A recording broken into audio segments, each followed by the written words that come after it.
На территории Абхазии продолжается борьба с мраморным клопом. С целью оказать помощь в решении этой проблемы в нашу страну приехали около 50 специалистов из различных институтов, в том числе и представители Россельхознадзора.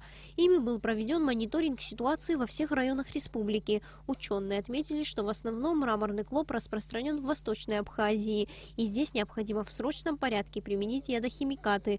На нынешней встрече подробно были обсуждены все возникающие в ходе работы вопросы.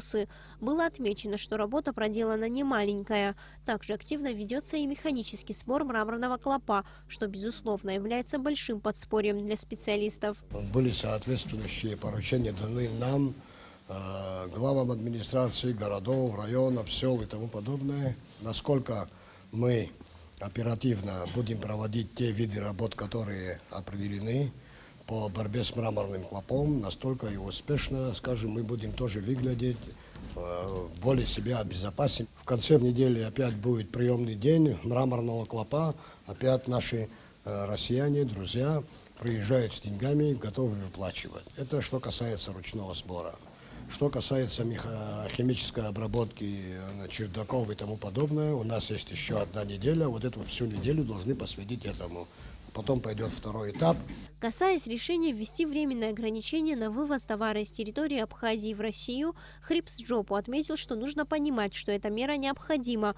Будет сделано все возможное, чтобы эти ограничения снять, отметил он. По словам заместителя директора Федерального государственного бюджетного учреждения Россельхозцентр Дмитрия Говорова, проблема действительно серьезная, и чтобы решить ее, необходимо время. Также он отметил, что необходимо обучать и привлекать к работе абхазских специалистов.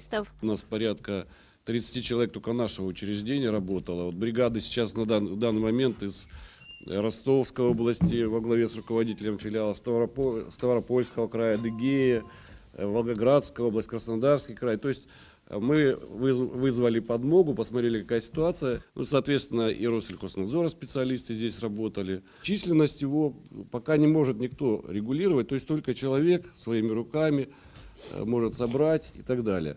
Но первое впечатление, вот то, что вот было, допустим, 1,5 недели назад и сейчас, вот я за эти последние 3 дня как раз объехал еще несколько районов, плюс мои бригады, представители, которые ежедневно докладывали, показывали фотографии, где как дела обстоят. Конечно, да, я хочу сказать, что где-то больше работа проводится и результатов, соответственно, больше, где-то послабее, но в целом во всех районах прониклись глубиной вопроса, понимают, что это дела серьезно обстоят. Население республики всячески готово помогать специалистам решить их проблему, отмечалось на совещании.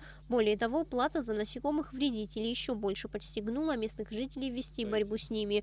Необходимо механическим способом собрать как можно больше мраморного клопа, пока он находится в состоянии покоя, говорят специалисты. Также было отмечено, что в эти дни в Российском научно-исследовательском институте специалисты изучают ген ДНК вредителя.